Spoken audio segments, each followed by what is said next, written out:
All right. Hi, everyone. Good morning again. So, happy Sunday to everyone. Welcome to my live session on embracing online distance learning, live discussion on the primer. So, may I just introduce myself? I am Francis Jim B. Tuscano. I'm an EdTech coordinator and a department chairperson. I am a professional learning specialist, an Apple Distinguished Educator, and also a digital learning specialist and consultant. In 2017, I was a Global Teacher Prize finalist. While I also take part in leading the school where I'm working, I'm also deep in my heart an educator, a teacher. So for now, before we start, I just have a few reminders. From our Rex team, who's behind this initiative also, please note that you can post your questions on the comment anytime of the talk. And then later on, the Rex team and I will be going through some questions and find a way to answer them. Also, in terms of the evaluation, the link to the evaluation will be pinned on the comment section and will be later added on the caption of this live webinar. And of course, while once you're done with the evaluation, you will be you will be qualified to receive a certificate. However, for the certificate, just make sure that you wait for announcement from the Rex team themselves. All right. So before I start, may I just greet everyone, all mothers today. Happy Mother's Day. I just want to give a personal shout out to my mother, to my sisters back in Abra. So they're also watching me right now, and of course, everyone who's been all mothers in the Philippines, all mothers around the world. Happy Mother's Day. Please enjoy this day dedicated for you. Now, let me start by going through some things, some resources that might be helpful for the general audience. Right now, we are transitioning to, well, a lot of schools are transitioning or planning to transition to online distance learning. So may I just advertise my podcast? So I have a show, a podcast entitled Empower Ed Podcast, and I just wanna promote, and this is something that I've done months ago, in terms of supporting educators, not just in the Philippines but around the world, in terms of preparing or transitioning for online distance learning. So I have created a special series of episodes. So I put together 5 episodes on online distance learning, and they are available on Apple Podcast or Spotify. So you can create your account, a free account, and then you can just log in to whatever podcast app that you are using, either Apple Podcast or Spotify, and then you can just browse through the different episodes dedicated for understanding online distance learning. It's the episodes here pretty much takes the perspective of an educator. So I myself has undergone online distance learning as I take my master's. So most of these episodes are basically an explanation of what I have experienced and the expertise that I have on it. But right now, I am just very, very happy to share that the Rex team and I have collaborated on working and publishing a primer on and guide to establishing an online distance learning program for every school. So it's entitled Embracing Online Distance Learning, and this is actually the main content of the live webinar. Just an info coming from Rex. This primer will be out for publishing, for digital publishing, and it will be shared to everyone by Wednesday. That's on May 13th. So for schools who are planning to transition to online distance learning, or maybe wanting to explore what online distance learning require, requires in of course in the area of education, then this is a short primer. It's a very straightforward, very easy to understand primer that can be read by school leaders or even educators. Okay, so let me just talk about what's the content, why I wrote this guide. So if you've been following me online or in Facebook or my podcast or my blog, I have been writing a few of my ideas on online distance learning. What was the reason behind it? Well, aside from fighting the anxiety, the pandemic anxiety, because if I don't do anything, then those triggers of anxiety comes in my mind, goes inside my mind, and it doesn't really sit well with me, like all of us, like most of, or if not all of us. So what I did was to keep myself busy, and I found out online that a lot of educators are, they need some help in terms of doing or transitioning to online distance learning. This is very, very understandable because a lot of schools have rapidly transitioned from zero preparation to maybe a week preparation, depending really on the context of every school and the teachers and the teachers. So when I wrote this, aside from that, fighting the the pandemic anxiety, my main idea was to really to write a guide for school communities. Um, I posted in my Facebook,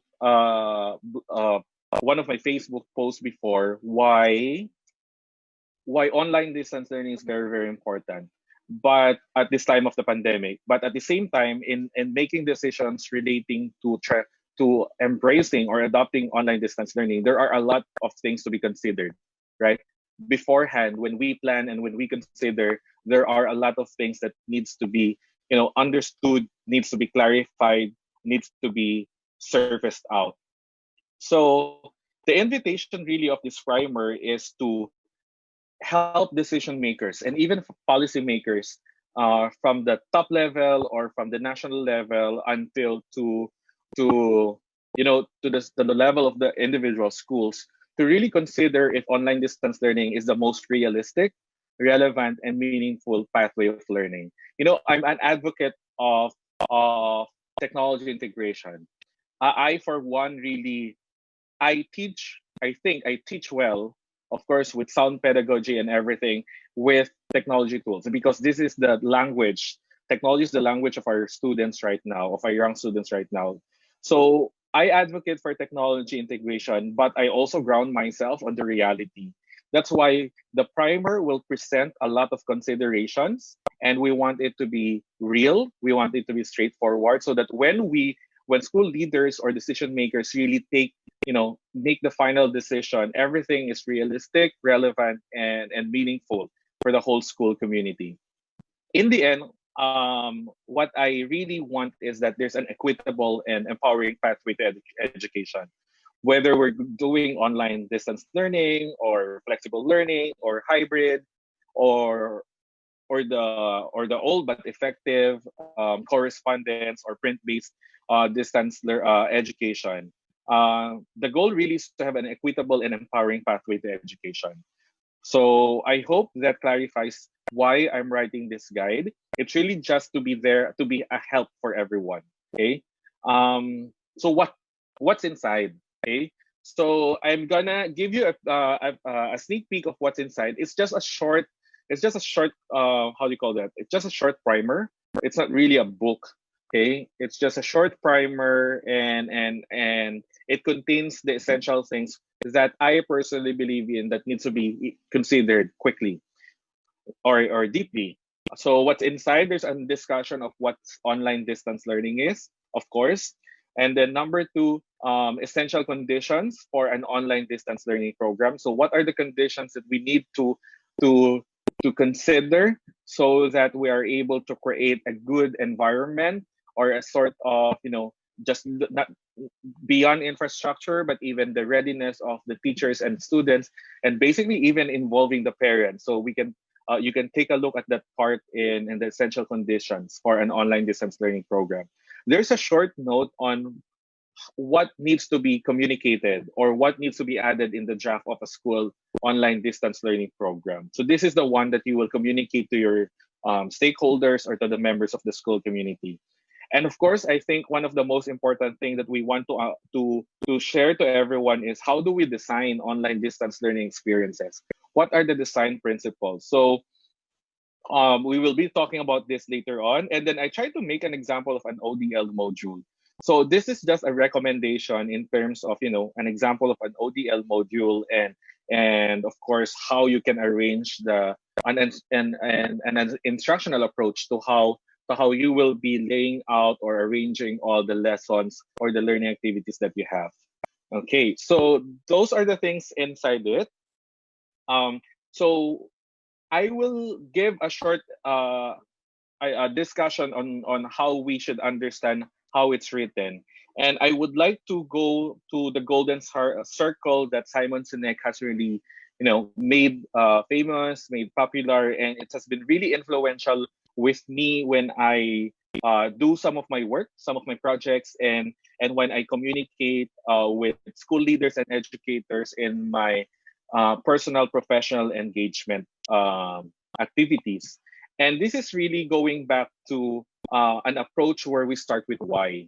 So in making a decision and in creating something, whether we're looking at it from a business perspective or a personal project or whatever, it it helps when we or it becomes more effective or maybe clearer when we start always with our why, right?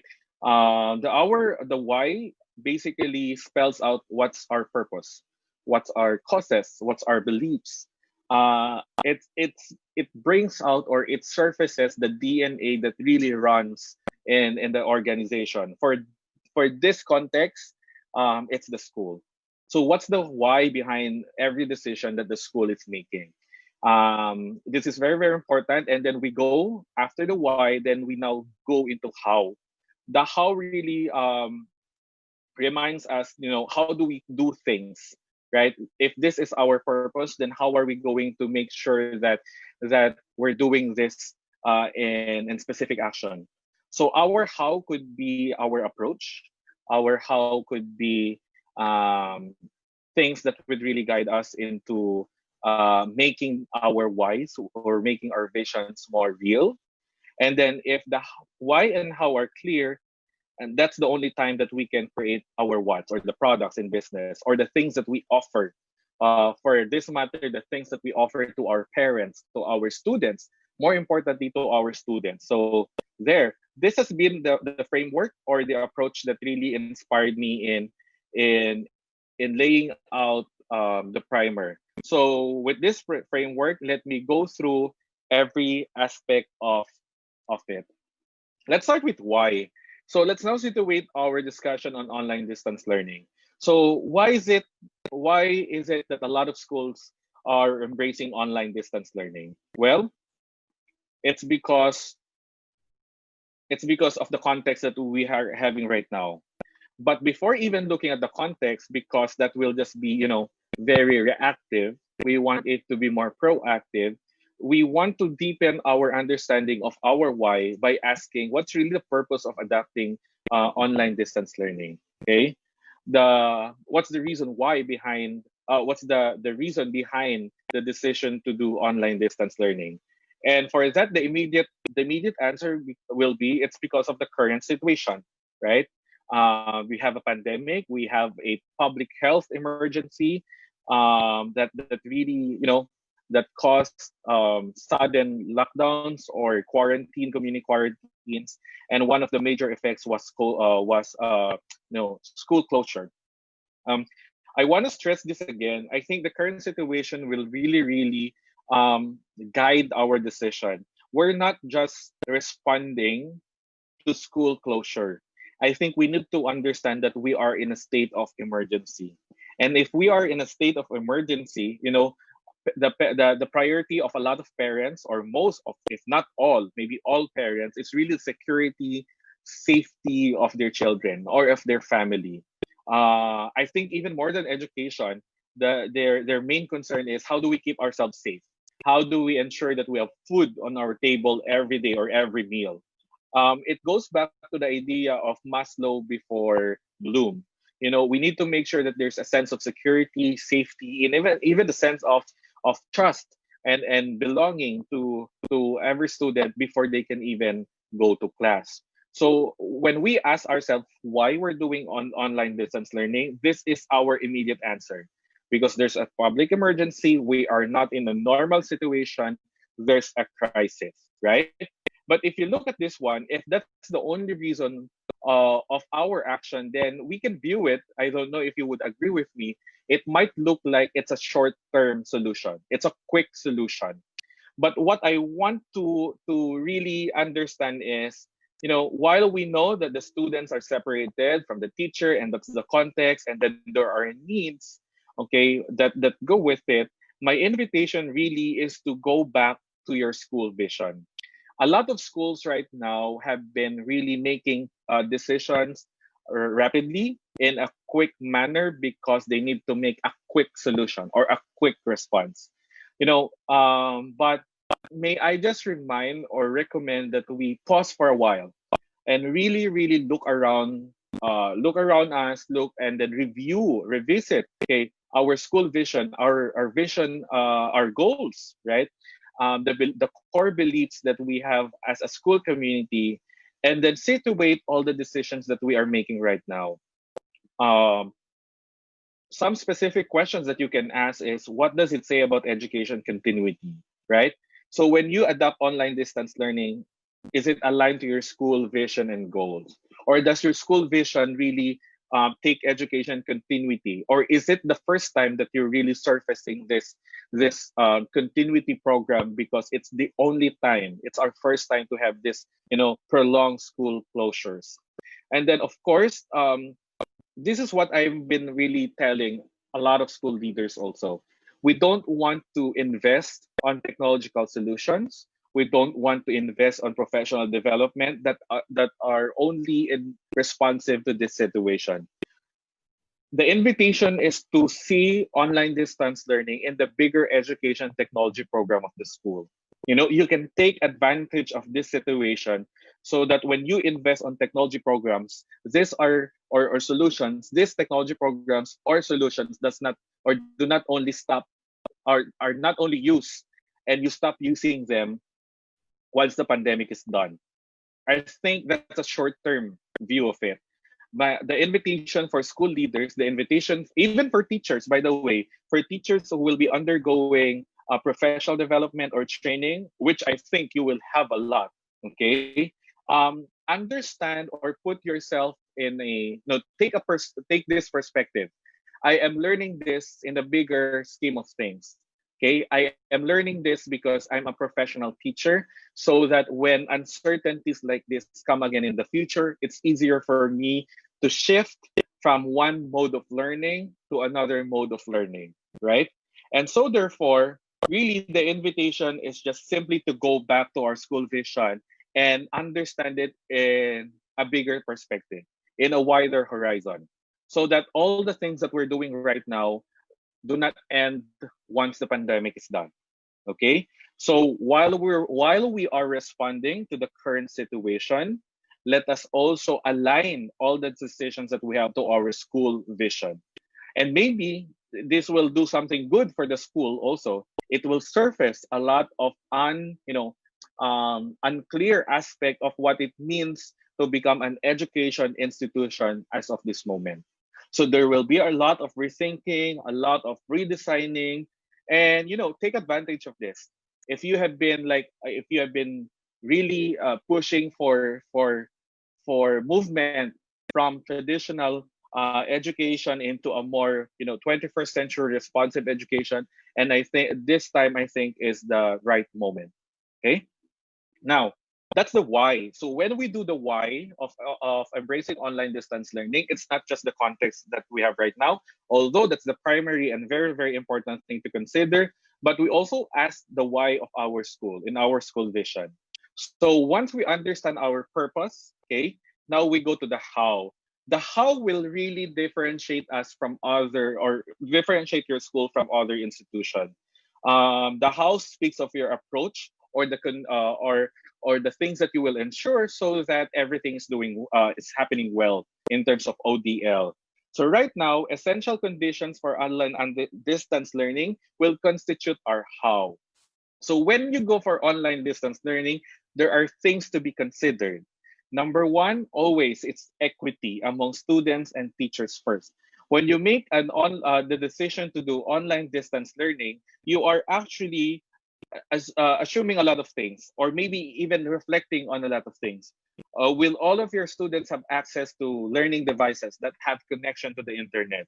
Second, are all of your teachers, will all of your teachers have access also, right? So when we say equity, equity does not only talk about, having the learning devices. It's basically um, being in a position that will allow you to enjoy what the other students are enjoying in your own school. And then if you take it in a bigger perspective, that becomes a challenge also.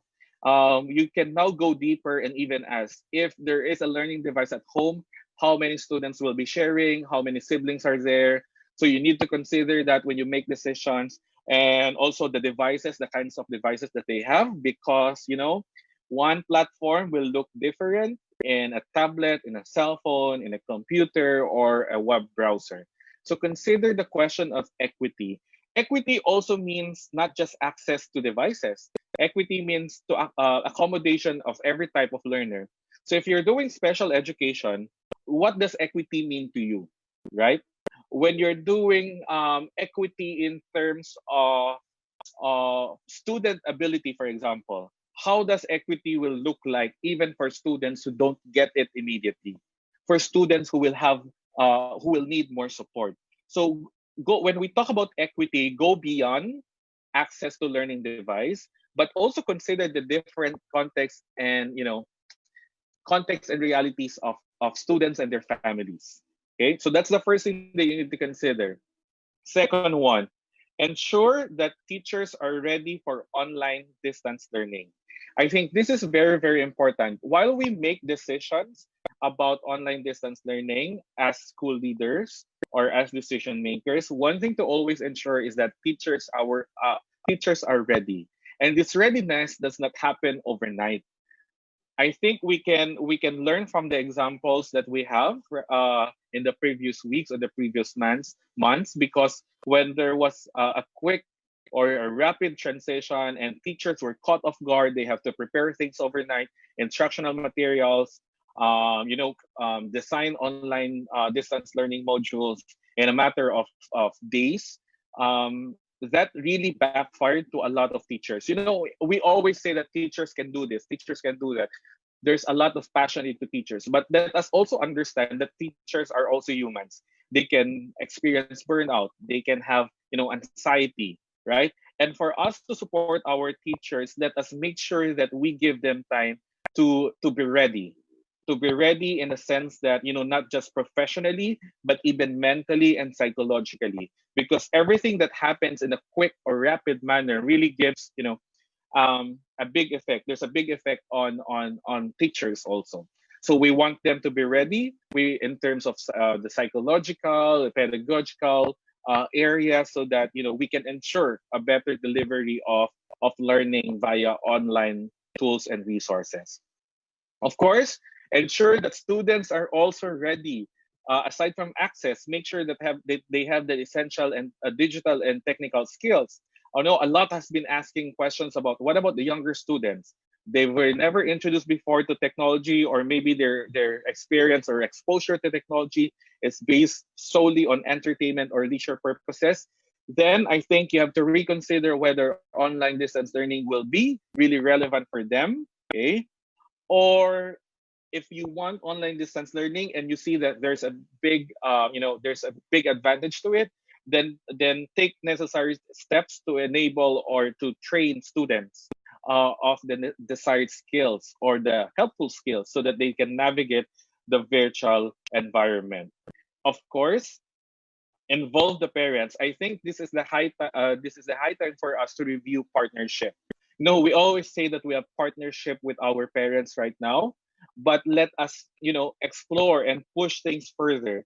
What kind of partnership with can we build or can we forge at this moment when younger children may need help or much support from their parents? So while when we forge partnership with parents, let us identify their role and their responsibilities. Let us be clear.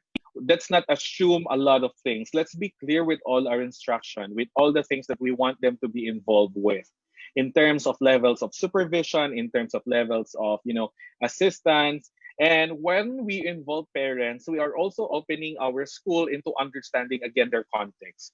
Remember, what if their parents are essential workers, right? And they have to go out and work and go to the front lines of fighting this pandemic. Are there necessary steps for the school to accommodate them, especially when the only person that they have are their older siblings who also need to study? So there's a lot of questions in here, and I hope you can deeply ask them with your body of decision makers. And of course, we are using online tools. So there should be a check on appropriateness of online tools in terms of digital security, safety, and even privacy. Um, you've seen a surge, right, in the use of technology tools right now. And we really appreciate technology entrepreneurs, technology, education technology companies who have been really extending or reaching to schools and trying to mitigate or alleviate what's the problems that we are experiencing in terms of connecting with our students or delivering instruction. But let us also be more reflective and evaluative. Just because it's free, it doesn't mean that we need to adopt it immediately. Okay, let us empower all our educators and even our IT staff to really look into security and safety. Let us empower our students. Digital citizenship really is needed right now. When you go online, your students are being exposed to a lot of unnecessary and dangerous digital threats, right? And digital challenges and issues. So let us equip them. Let us equip them with the necessary skills so that they can maintain or sustain their digital well-being. And that is the same with teachers also. So let's make sure that digital citizenship is really embedded in in in in the lives of the school community, especially when we're doing online. All right. So those are the hows for me. Those are the essential conditions for online distance learning. We go beyond infrastructure. We go to the levels of the teachers, students, and parents in terms of readiness, and really have a bigger perspective, a more holistic, whole school approach into getting our community or the school ready for online distance learning. And in the end, the success of online distance learning really does not depend much on the teacher. It's not only the teacher, it's everyone's responsibility. The success is a reflection of how everyone in the school community, teachers, school leaders, parents, and even students have really contributed to the platform or to the learning experiences. Okay, so we're now done with the why and the how. There's a lot of things being discussed in the primer, so you can dive deep into that once it's published on Wednesday. I think the more interesting question is the what. If we're looking at from a very business perspective, and I'm not really comfortable in saying this, because we're in the area of education. The what really, or the product that we show that we give to our parents and our students, is really the kind of learning experiences that we have inside the classroom. But since we're in online distance learning,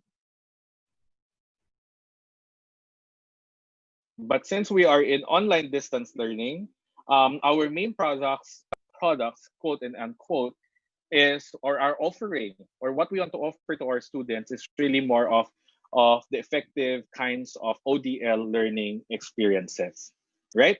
So can I just remind you that why am I always starting, or why am I always including the idea of distance learning? Why don't just I go directly to online learning? Okay, I want to emphasize that the primary answer to school closure right now in terms of continuity is distance learning. And we're just really taking this opportunity to talk about online distance learning, which is another mode of distance education, which is very more specific for schools who can do online learning, right?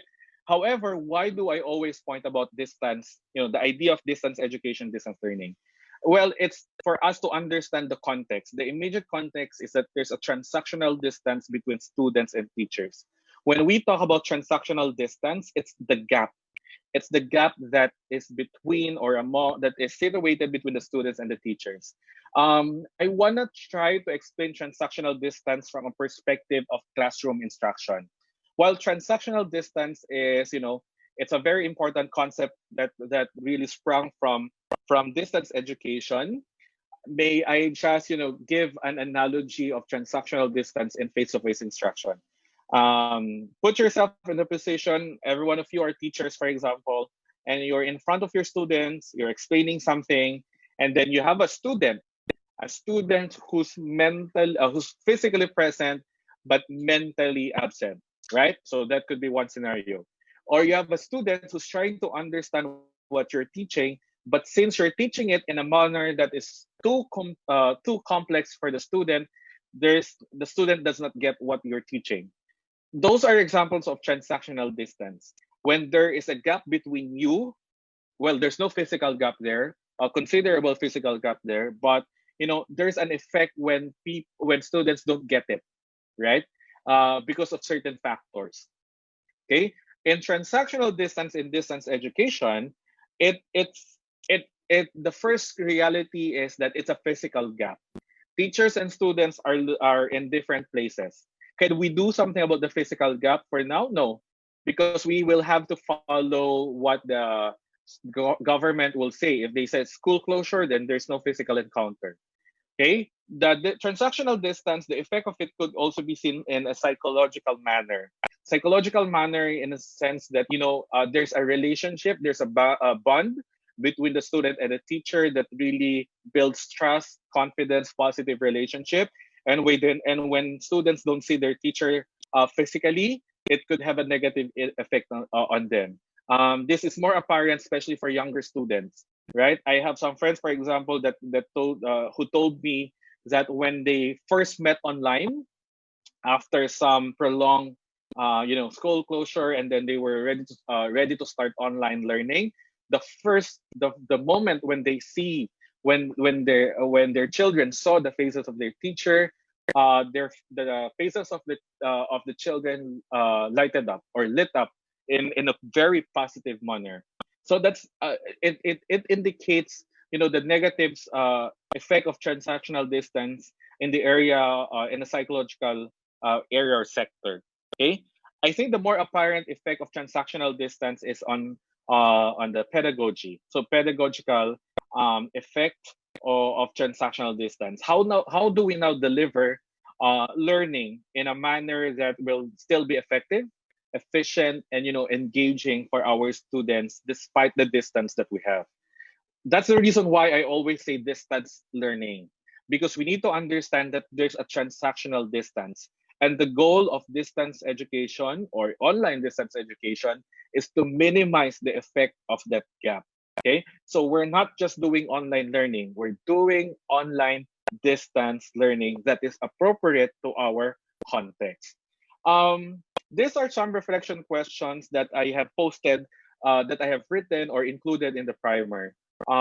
It pretty much talks about everything that we want to consider when we want to deliver instruction or to have a learning continuity program. It could start with asking ourselves, how can I help students manage the anxiety, isolation, or doubts that they may be experiencing as a result of the teacher-students gap? So how can I build confidence and agency in them? So we're not just talking anymore about academics or instructions. We also want to touch on and really give priority and importance to the social, emotional skills of our students. Of course, we go to the area of instruction. What are the most important understanding skills that students need to learn as of this moment? There has been talk about curriculum, for example. And in one of the talks that I gave to one of the schools in Quezon City, they asked, what should be the content of our curriculum. It pretty much talks about. I really I gave that question. I throw that question back at them and said and really asked them, in your own perspective, as a school, as an educator, what will be the most important knowledge and skills that students will need to learn at this time of the pandemic? Okay. So therefore, we go to the non-negotiable. We ask ourselves about the non-negotiable aspects of learning right now. And then, of course, we don't want to do passive online distance learning. We still want to embed active learning, student driven, student centered learning in even in online distance learning. So we need also to ask ourselves, how can I help students construct their own understanding around these? So there should be still an active construction of learning on the side of our students. And then, of course, how can I leverage online platforms, resources to provide learning experiences that are rich in engagement, social interaction, and feedback? And then in the end, I think this is always a big question right now. How will I assess student learning in a meaningful and authentic ways? In the primer, and if you've been following my blog, I've written design principles for designing for online distance learning. I'm not going through every one of them because you will be able to read them in the primer, but things to consider. When designing for online distance learning, make sure that you design for relationship, that you enable student teacher relationship first, the idea of Maslow before Bloom, a sense of belongingness first before diving into the lesson. Of course, you want to have high quality interaction that is student centered and that promotes construction of knowledge. Feedback and authenticity in terms of assessment. So the importance of formative feedback and authentic assessment. And then, of course, we build learner agency, we build learner autonomy, independence, and ownership, accountability on the side of the students. And of course, wayfinding. How can they navigate the online learning platform or even the bigger online distance learning program on their own? And then, of course, with appropriate tools, we design for online distance learning with appropriate tools. In a manner, of course, when we look at this one, I always invoke the idea of developmental appropriateness. So when we design for online distance learning, may I just remind you that we do things that are developmentally appropriate for our students. So in short, go back to their context, go back to their needs, and we design and we consider those needs to design online distance learnings that are more adaptive to their situation and really takes into consideration their context also. And of course, may I just also use this opportunity to advertise. The Empower Ed team and Rex Academy has been really working on live webinar sessions, which started yesterday. Of course, this is a general design for online distance learning principles that I'm sharing. But if you want to know how it looks like in the different subjects, I recommend that you look into the Facebook page of Rex Bookstore and see how the different subjects are really integrating online tools for delivering distance learning via the internet. Okay. So, of course, before I end our short discussion, the basic premise of the primer is to know why we will do ODL in our school. So understand our why, and then plan how you will do ODL, and then of course design the most effective ODL experiences. So again, start with your why, clarify your how, and then design your what. Okay, having that golden circle approach of Simon Sinek really gives us, a basic understanding, but clearer. Okay, a clearer understanding of what we want to happen in online distance learning.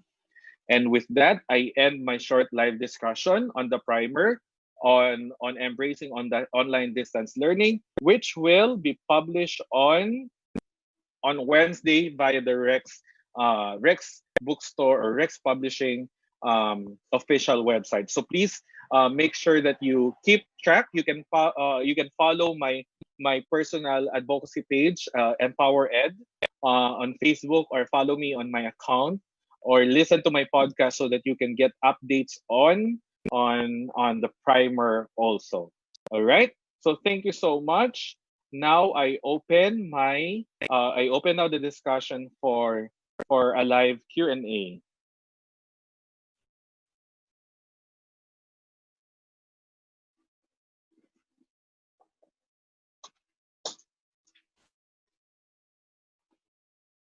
Okay. So I'm just gonna go in Facebook. All right. There's one question here from Mr. Frederick Soto Perez. He asked, how can online distance learning be possible without connectivity? Well, online distance learning really depends on the internet. So if there's no connectivity, then I don't think we will take advantage, or we will be able to start a very good online distance learning program. So if there's no connectivity, well, we can even some people even says, what if we use offline? That I think offline will work, which those resources that do not need internet connection. But the main question would be, how would you deliver them? Because if you look at it, internet also is a means to deliver the resources that we want. So it does not only allow us to have a platform online or a class online environment, an online class environment or virtual environment, but it also a means to deliver, the resources, the materials. So without the internet, it will be harder for us to deliver those things. So basically, it would be impossible to have an online distance learning program without connectivity. However, if you still want to use technology as a solution to as a form of distance learning, then you will have to invest on instructional materials like worksheets and PDF, or video materials that you can deliver to students via, like for example, USB flash drives. Okay, but if technology doesn't really work well, then you can also consider the path of printed or learning packets, just to make sure that you accommodate them. Um, that the big idea so far is, you don't have to subscribe to one mode of learning as a school, especially when you have a varied level of context among your students, your parents, your teachers. So while you can do online distance learning, make sure that you also explore other pathways to learning or continuity learning, to make sure that you accommodate every student. So I hope that answers your question, Mr. Perez. Okay. From Lourdes Miranda, what essential aspects do we have with ODL? What is that? Well, in terms of essential aspects, I have already mentioned them, so you can go through the primer. I've already discussed them a while ago. What is the advantage of ODL? Well, because the internet has a lot of affordances, right? In terms of communication, quicker communication, faster means of communication. There are a lot of high quality resources online that are open resources, open educational resources. You can take advantage of them. So there's a lot of advantage to it, right? So it gives another dimension. Remember, in distance, the earlier forms of distance education, what they lack was really more of the interaction. So if you're doing learning packets or modules and worksheets, there is a low or even virtually no level of interaction between the student and the teacher, right? Unless now you have now cell phones, you can call them up if you're very comfortable on that. Even broadcast, there's also the broadcast distance education, TV and radio. However, that's just one way also. A one way process of learning. If you look at internet of the in or at the end of the use of the internet, there's a two-way process, and then it's not just a two-way, it's multi-directional, because you now have students interacting with themselves, interacting with the teacher at the same time. So I think that really gives us the advantage of online distance learning. Carmen, so that I hope that answers your question, Lourdes Miranda. We have a question here. um Carmen Basco, what if parents of the learners know nothing about ODL? I've made it clear a while ago. That's why you have to forge stronger partnership with the parents, because you will have to orient them. If you want to do online distance learning, you have to find a way to orient and make sure that the parents understand what's happening so that we will avoid problems along the way. What other schools are doing before they dive into the lessons immediately, there's a week long orientation or maybe a few days orientation for parents and for students so that they understand what they are supposed to do in online distance learning. So we can start with information dissemination, awareness, and making them understand. Okay. Um, Gideon Fame, Fameronad. Okay. I hope I pronounced well your surname. If not, I apologize for that. How about books? How about books? Are students will students use books in the new normal school setting? You know what? The discussion of new normal is have been really focused on online distance learning. I will throw that question back at you. Remember, look at the context. What we're doing right now is that we're generalizing everything. It's as if everyone could go online.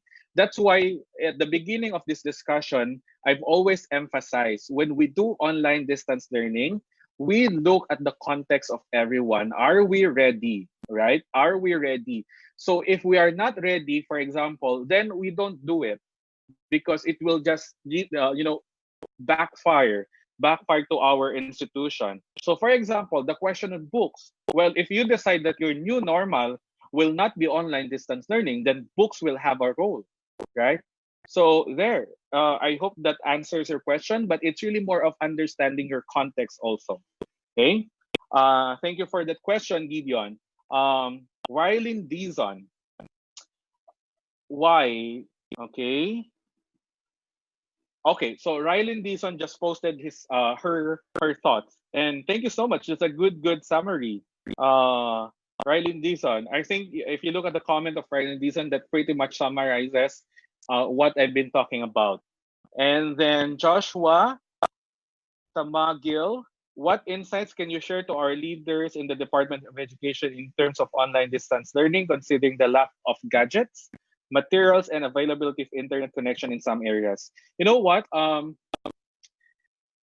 The Department of Education, I don't know if you've read the news article. There are a lot of news articles, and I've posted one and shared one in my website. And the Department of Education says that we are very flexible, right? Distance learning is the new normal. I think what have been really emphasized, I don't know whether is it really because of the media or maybe what we have been really focusing at really is online learning. But if you look and read at the statements of the Department of Education, they mention online distance learning as an option. It's not the only option, right? So I think the Department of Education has really made it clear that online distance learning is just one of the many options. Right now, they are exploring printed base, fostering, making, working with radio, regional and local radio and TV stations to deliver learning also via broadcast. So yeah, I think that is very clear right now. The Department of Education is not saying that online distance learning is the only way. It's just an option, and of course they are very much aware of they are very much aware of the different contexts that we have as a country. So yeah, I think you can read that on one of their statements. I hope that clarifies everything. Right? So there. I have another question from Nika Ruiz. She asks, what is your suggestion in terms of length of synchronous and asynchronous? Um, it really depends also on the maturity and age level or grade level of your students. For younger students, I've seen some schedules that are 15 to 20 minutes synchronous. So that means video conferencing. I think what we need to understand is, when we speak of synchronous activities like video conferencing, many of us understand it as means to deliver online lectures. No, the ideal use of synchronous or video conferencing is not to deliver. It's not to deliver. Um, instruction via lecture. I think that has been really one of the biggest problems that we have. Teachers went online, kung ano yung ginawa nila sa classroom na nagle-lecture, yun din yung ginawa nila online. It defeats the purpose really of having a lot of online resources, right? That's why it's important that you look into the design principles. And then the design principle says, it's not ideal to deliver long lectures online. Consider screen time. Younger students will have to have less screen time also, because it's not healthy if every one of you teachers decided that for one day you're going to do live video conferencing.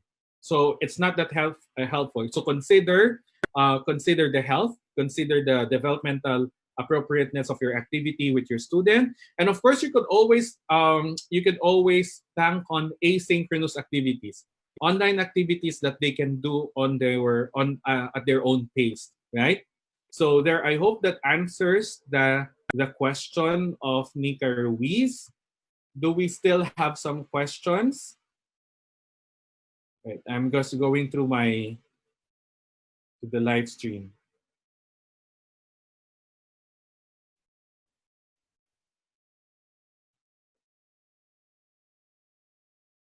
Okay, Felix Borja, for example, his question: how can we ensure the mastery?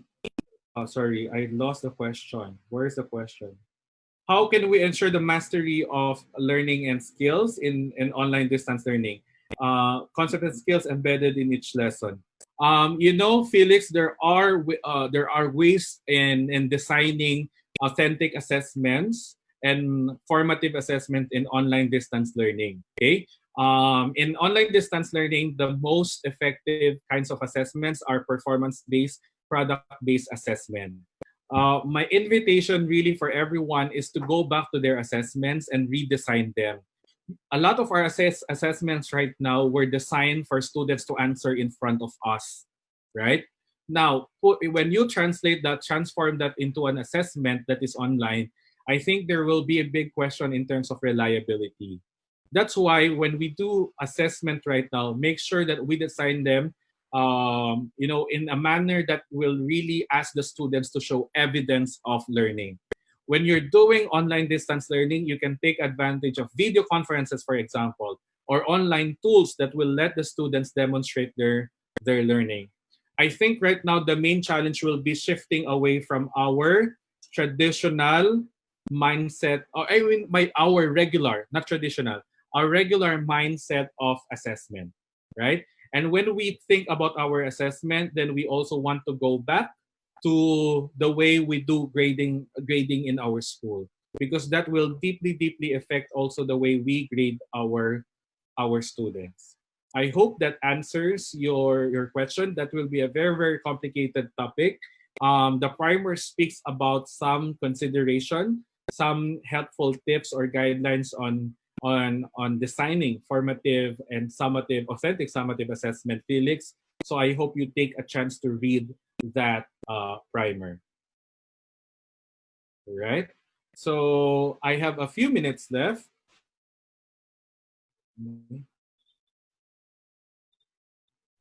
And I just want to get this. No, it's not a question, but it's a great insight. This is what I mean when I was pointing out a while ago earlier in the why section, that when we do online distance learning, when we invest on it right now, it should be seen as a long term, in a long term vision.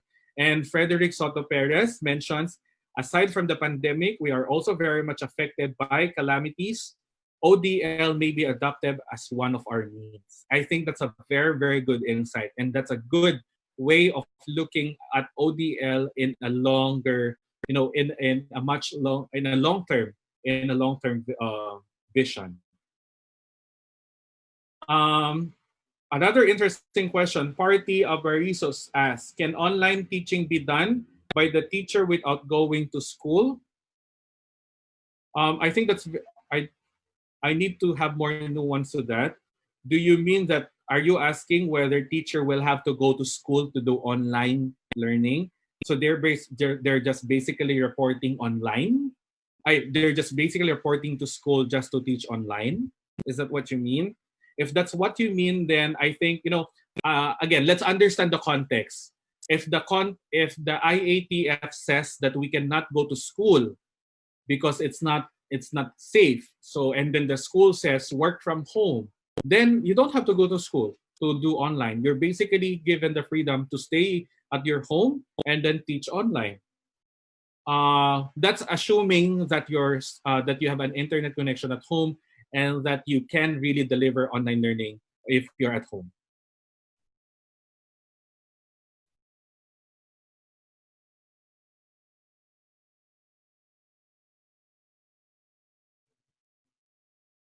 I'm just going through a lot of questions right now.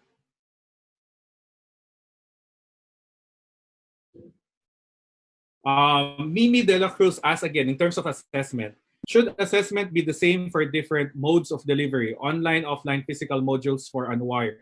Oh, that's a very interesting question. Remember, we want to gauge, we have to level off, to level the playing field right now. What we want to happen is that we give undue advantage to or undue advantage to those who are online. So even when designing assessment, make sure that you design assessments in such a way that you are assessing mastery of skills based on standards. However, that would mean also that when you design modules for offline or online, there is no undue advantage for one who is online, right? What am I basically saying? Let's not give more advantage to online learners than those who are doing it offline or through printed modules. So look at your assessment. Your assessment should be only testing what have been taught, both online, offline, or in the printed worksheet. So I hope that clarifies. Let's just make sure that we have a standard assessment for the different modes, especially when you're doing multiple pathways of learning in just one grade level. Okay, so we're now on the last stretch. I only have a few minutes left, and thank you for your questions. I will try to go back to your questions and try to answer them. But you can follow me on Facebook or follow Empower Ed on Facebook so that you can continue communicating with me if you have some questions. But I just want to end. I just want to end my live discussion right now. We are focusing much on online distance learning for this because that's our topic.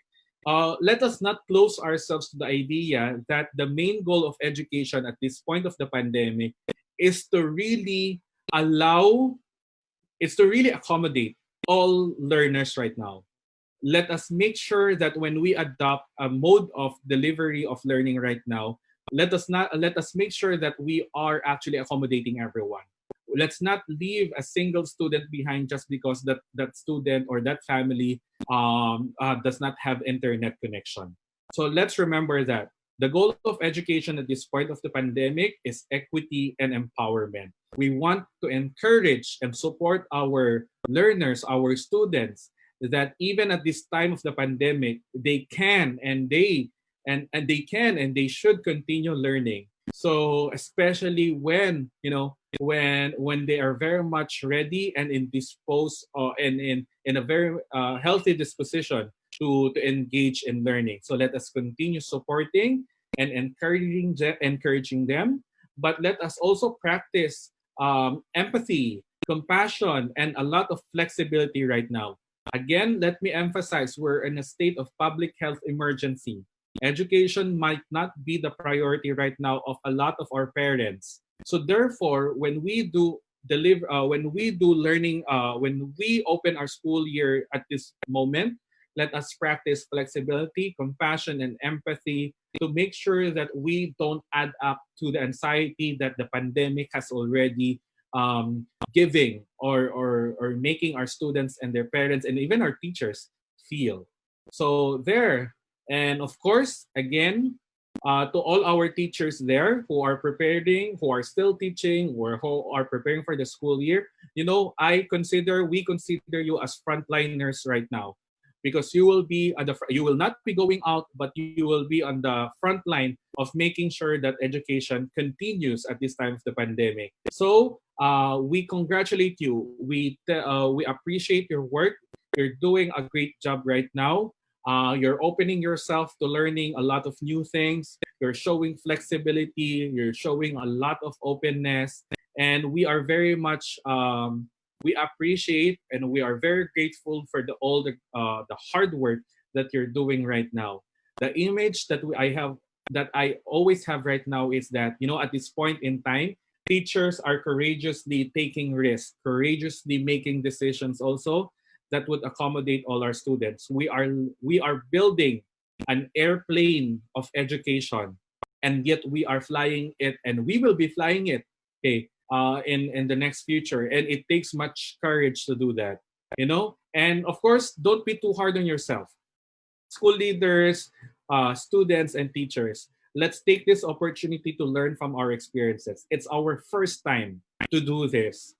So let's practice a lot of growth mindset. Let's not be too hard on ourselves. Let us open ourselves to committing mistakes so that we can learn from it. It's okay to fail right now, but let us make sure that we learn from our experiences so we can make things better. Again, thank you so much to our teachers. We deeply appreciate your work. We are very, very grateful, and you always matter for the community and for our nation. So to everyone, thank you so much for being in my live discussion right now. Please make sure that you check the schedule of the Empower Ed team with the Rex Academy as the other members of the EdTech Rex Academy deliver their online discussion sessions and the succeeding weekend. So thank you so much. Happy Mother's Day to all our mothers out there. And God bless everyone. Stay safe and healthy. Thank you.